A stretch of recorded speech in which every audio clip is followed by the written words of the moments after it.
I am very excited to begin this new chapter with Kerala Blasters and to have the opportunity to play while taking on a new challenge in Asia. I look forward to giving my best on the pitch, working hard and scoring goals. Thiago Alves. Kerala Blasters തങ്ങളുടെ ഏറ്റവും അവസാനത്തെ foreign വിദേശ താരത്തെ signing പൂർത്തിയാക്കിയിരിക്കുകയാണ്. Cristiano Ronaldo ഫുട്ബോളിലെ ഇതിഹാസ രാജാവ്, ഫുട്ബോളിൽ പകരം വയ്ക്കാനില്ലാത്ത നേതാവ്, ഫുട്ബോളിലെ അതുല്യ പ്രതിഭ CR7 നാട്ടിൽ നിന്നുമാണ് കേരള ബ്ലാസ്റ്റേഴ്സ് തിയാഗോ സിൽവ എന്ന അറ്റാക്കറെ സൈൻ ചെയ്തിരിക്കുന്നത്. ഈ ഒരു പോർച്ചുഗീസ് താരത്തെ ഏറ്റവും പ്രധാനപ്പെട്ട കാര്യം എന്തെന്ന് പറഞ്ഞാൽ 29 വയസ്സാണ്. ജപ്പാന്റെ J1 ലീഗിൽ നിന്നാണ് ഇദ്ദേഹത്തെ സൈൻ ചെയ്തിരിക്കുന്നത്.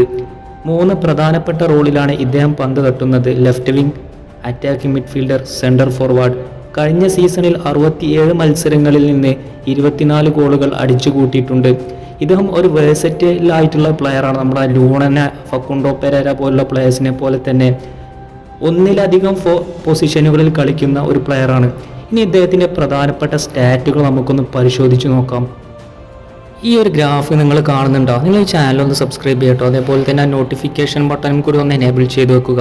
ഇദ്ദേഹത്തിൻ്റെ അവസാന 2024 സീസണിലെ ഗ്രാഫാണിത്. ഈ ഒരു 2025 സീസണിൽ ഫെബ്രുവരി മാർച്ചിന് ശേഷം ഇദ്ദേഹം ഒരു ഫ്രീ ഏജൻ്റ് ആയിരുന്നു. പിന്നീട് ഇപ്പോഴാണ് അദ്ദേഹത്തെ ഒരു ടീം സൈൻ ചെയ്തിരിക്കുന്നത്. അതായത് ഏകദേശം ഒരു 6 മാസത്തെ ഗ്യാപ്പും കാര്യങ്ങളൊക്കെ ഉണ്ടാവും. ഇദ്ദേഹത്തിൻ്റെ ഈ ഒരു ഗ്രാഫുകളും നോക്കൂ. 82% ഷോട്ട് അറ്റംപ്റ്റ്സ് ആണ് ഇദ്ദേഹത്തിൻ്റെ ഭാഗത്ത് നിന്നുണ്ടായിട്ടുള്ളത്.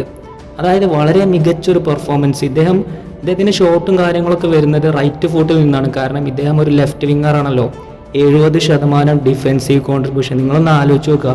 ഒരു അറ്റാക്കിംഗ് മിഡ്ഫീൽഡർ ഭാഗത്ത് നിന്ന് 70% ഡിഫെൻസീവ് കോൺട്രിബ്യൂഷൻ എന്ന് പറഞ്ഞാൽ അത് ടീമിന് ഏറ്റവും കൂടുതൽ ഗുണം ചെയ്യുന്ന ഒരു കാര്യമാണ്. ബ്രസീൽ ടീമിലൊരു പ്ലെയറുണ്ട്, ലൂക്കാസ് പൊക്കറ്റ്. അദ്ദേഹം അറ്റാക്കിങ്ങിൽ മികച്ചു നിൽക്കുന്നതോടൊപ്പം ഡിഫെൻസിങ്ങിലും ടീമിനെ സഹായിക്കുന്ന, അപ്പോൾ ആ ഒരു ടൈപ്പ് പ്ലെയറാണ് ഈ ഒരു ആൽവസ് എന്ന് പറയുന്നത്. 34% ഏരിയൽ വോൺ ഉണ്ട്, 19% ചാൻസസ് ക്രിയേറ്റ് ചെയ്ത്. നിങ്ങൾ ഈ ഒരു കണക്കും കാര്യങ്ങളൊന്നും നോക്കണ്ട, അടിപൊളി പ്ലെയറാണ്. ഗോൾസ് ആണെങ്കിൽ 50% അടുത്തുണ്ട്. അതായത് ഒരു ഓവറോൾ ഓൾറൗണ്ടർ പ്ലെയർ തന്നെ പറയാം. ഇപ്പോൾ നിങ്ങൾ കാണുന്ന ഈ ഒരു ഗ്രാഫ് J ലീഗിലെ 2024, അതായത് കഴിഞ്ഞ വർഷം അദ്ദേഹത്തിൻ്റെ സ്റ്റാറ്റ്സ് ആണ്. 10 മത്സരങ്ങളിൽ നിന്ന് 1 ഗോൾ അദ്ദേഹം സ്കോർ ചെയ്തിട്ടുണ്ട്. ആ റേറ്റിംഗ് നിങ്ങൾ നോക്കുക. കാരണം 2 മത്സരങ്ങളിൽ മാത്രമാണ് സ്റ്റാർട്ടിംഗ് ലെവലിൽ ചാൻസ് കിട്ടിയിട്ടുള്ളത്. 6.73 ഇദ്ദേഹത്തിൻ്റെ റേറ്റിംഗ്. അപ്പോൾ നിങ്ങളൊന്ന് ആലോചിക്കുക, ഒരു 6-7 റേറ്റിംഗ് കിട്ടുക എന്ന് പറഞ്ഞു കഴിഞ്ഞാൽ അത്യാവശ്യം നല്ല രീതിയിൽ കളിക്കുന്ന പ്ലെയേഴ്സാണ്. നിങ്ങൾ ലീഗിൻ്റെ ആ ഒരു ഡിഫറൻസ് മനസ്സിലാക്കണം. ഇതാണ് ഈ ഒരു ആൽവസ് എന്നുള്ള പ്ലെയറിൻ്റെ ഒരു സ്റ്റാറ്റ്. പിന്നെ ഈ ഒരു ഗ്രാഫുകളും നോക്കൂ.